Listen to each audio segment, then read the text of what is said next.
Halo teman-teman, perkenalkan kami dari kelompok 2 dan di sini kami akan menjelaskan tentang jenis-jenis kesulitan menulis. Yang pertama itu ada kesalahan acuan atau referential error. Nah, kesalahan ini berkaitan dengan realisasi proses, benda, atau peristiwa yang tidak sesuai dengan acuan yang dikehendaki oleh pembicara atau penulis. Nah, contoh kesalahan acuan itu ketika misalnya kita meminta untuk diambilkan pulpen berwarna biru, namun yang diambilkan malah pulpen berwarna hitam. Lalu contoh lain juga ketika kita meminta untuk dibelikan susu coklat merek A, namun kita hanya berbicara tolong belikan susu coklat. Nah, kemudian realisasinya yang dibelikan malah susu coklat merek B. Nah, itu juga merupakan kesalahan acuan. Nah, untuk menghindari kesalahan acuan, kita harus berbicara dengan jelas dan tidak menimbulkan berbagai tafsiran. Yang kedua ada kesalahan register atau register error. Nah, kesalahan ini berhubungan dengan variasi bahasa yang berkaitan dengan pekerjaan seseorang. Nah, contoh kesalahan register itu ada dalam kata operasi. Nah, di dalam orang-orang yang bekerja di lingkungan medis, kata operasi itu berkaitan dengan kegiatan membelah tubuh manusia. Nah, contohnya, Pak Hussein akan menjalani operasi usus buntu.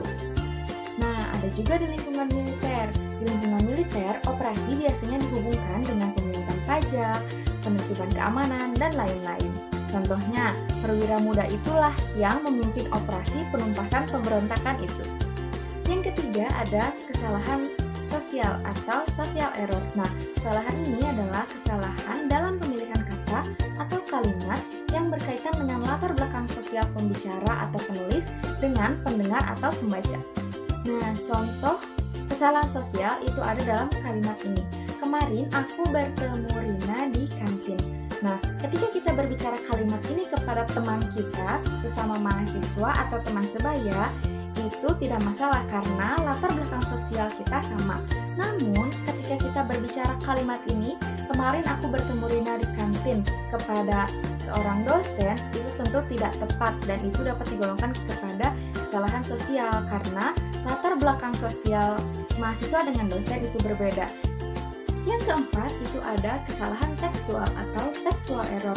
Nah, kesalahan ini mengacu pada jenis kesalahan yang disebabkan oleh tafsiran yang keliru terhadap kalimat atau wacana yang didengar atau dibaca. Nah, kalimat berikut adalah contoh kesalahan tekstual. Teman Rina Anissa sedang pergi. Di sana tidak terdapat tanda baca selain tanda titik di belakang. Nah, kalimat ini bisa menimbulkan berbagai tafsiran. Yang pertama, teman dari Rina Anissa sedang pergi, atau teman Rina yang bernama Anissa sedang pergi.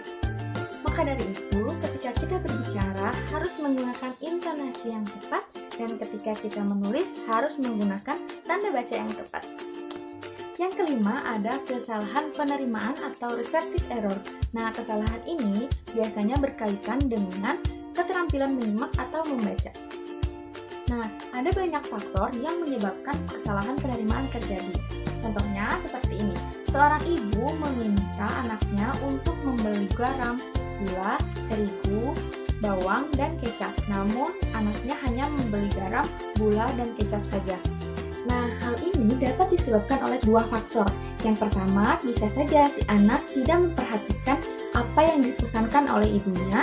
Faktor yang kedua adalah dia tidak bisa mengingat apa yang dipesankan oleh ibunya karena terlalu banyak pesanannya.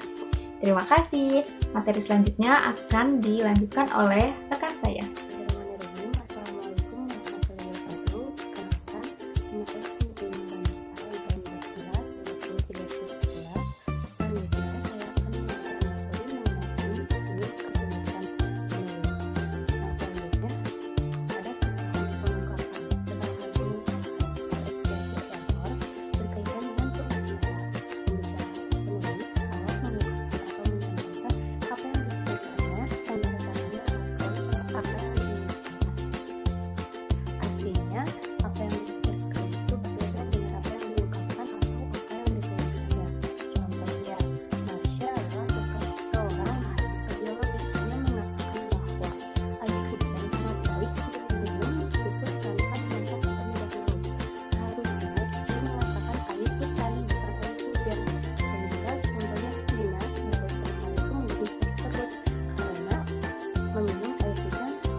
analogical error. Kesalahan analogi atau analogical error adalah kesalahan pada si pendidik yang menguasai suatu bentuk bahasa yang dipelajari lalu menerapkannya dalam konteks padahal belum tentu bentuk itu dapat diterapkan. Misalnya dalam bahasa Indonesia terdapat kata mahasiswa menjadi mahasiswi, siswa menjadi siswi, dan sebenarnya menganalogikan atau memiliki persamaan yang sama. Yang membedakan itu hanya terdapat pada gender antara laki-laki dan perempuan. Tetapi kita tidak bisa menolak bentuk kata bahasa Indonesia yang memang sudah ditentukan sebelumnya, seperti kata ketua menjadi ketui, kepala menjadi kepali, kemudian seperti ibu menjadi ubi, karena tentu tidak memiliki arti yang sama atau tidak memiliki analogi yang sama. Antara ibu dan ubi memiliki arti yang berbeda. Sekian materi yang saya sampaikan. Mohon maaf bila ada kekurangan. Selanjutnya akan disampaikan oleh rekan saya. Assalamualaikum warahmatullahi wabarakatuh.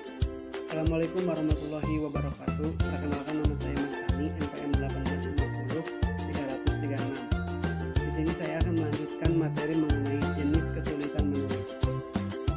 Kesalahan transfer atau transfer error terjadi apabila kebiasaan-kebiasaan pada bahasa pertama diterapkan pada bahasa yang dipelajari. Misalkan dalam bahasa Indonesia tidak mempunyai bunyi seperti yang di slide, seperti pada dalam kata Inggris thanking, orang Indonesia sering menggantikan bunyi tadi dengan kata T atau F. Proses penggantian semacam ini yang disebut transfer. Kalau kita berbicara dalam bahasa Indonesia sering muncul perubahan bahasa ibu. Orang Indonesia sering mengatakan, contohnya rumahnya si Ali terbakar. Kita mengetahui unsurnya pada kata rumahnya menandai makna punya. Sedangkan dalam kalimat rumahnya si Ali terbakar, yang memiliki rumah sudah jelas yaitu Ali. Kesalahan guru sebenarnya berhubungan dengan teknik dan metode pengajaran yang dilakukan guru di dalam kelas.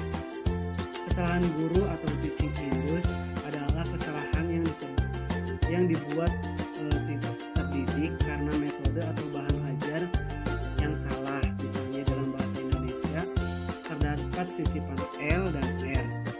Guru yang kurang berhati-hati mengatakan sisipan L dan R dapat diletakkan pada beberapa kata yang dikiranya mungkin benar. Itu sebabnya ia berkata sisipan L terdapat pada kata bebas dan gelas, sisipan R terdapat pada kata gelas, dan sisipan M terdapat pada kata pemakai.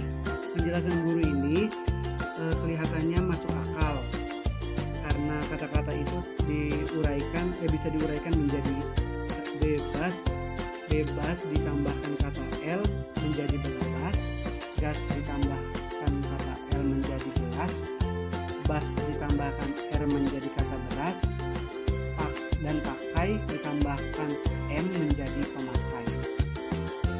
Padahal kata bebas tidak ada hubungannya dengan kata bebas, kata gas tidak ada hubungannya dengan kata gelas, kata bas tidak ada hubungannya dengan kata beras, dan kata pakai sebenarnya perolehan imbuhan yang diletakkan pada morfem dasar pakai mengalami morfofonologi, yakni P luluh dengan munculnya sengau M. Selanjutnya ada kesalahan lokal. Kesalahan lokal atau local error, kesalahan yang tidak menghambat komunikasi yang pesannya diungkapkan dalam sebuah kalimat. Kesalahan lokal juga dapat kita katakan kesalahan yang disebabkan oleh pengguna bahasa yang biasanya di daerah tertentu kemudian digunakan untuk berkomunikasi dengan orang di daerah lain. Kesalahan ini juga tidak menimbulkan kesalahpahaman terhadap makna kalimat atau wacana keseluruhan. Misalnya jumlah murid baru 300 orang, meski ada penggalan kata, pengulangan kata pada kalimat tersebut, pemahaman pada makna sama sekali tidak terganggu. Selanjutnya ada kesalahan global. Kesalahan global atau global error adalah kesalahan karena efek makna keseluruhan kalimat. Kesalahan jenis ini menyebabkan pendengar atau pembaca salah mengerti suatu pesan atau menganggap bahwa kalimat tidak dapat dimengerti. Kalimat yang diungkapkan menimbulkan berbagai tafsiran. Kita mengharap makna lain, realisasinya lain, karena efek makna yang ditimbulkan oleh seluruh kalimat. Misalnya seperti yang diungkapkan oleh seorang pelajar asing, salah satu utama kebaikan ialah rata-rata guru. Saya mengerti bahwa ini bagus semua mahasiswa Islam. Kebetulannya ialah salah satu keunggulan utama ialah kualitas rata-rata guru. Saya mengerti bahwa ini yang membuat siswa terkesan. Dari penjelasan tersebut bahwa satu kesalahan bisa masuk dalam berbagai klasifikasi tergantung sudut pandang yang diambil. Sekian materi dari kelompok kami. Mohon maaf bila masih ada kekurangan. Wabillahi taufiq wal hidayah. Wassalamualaikum warahmatullahi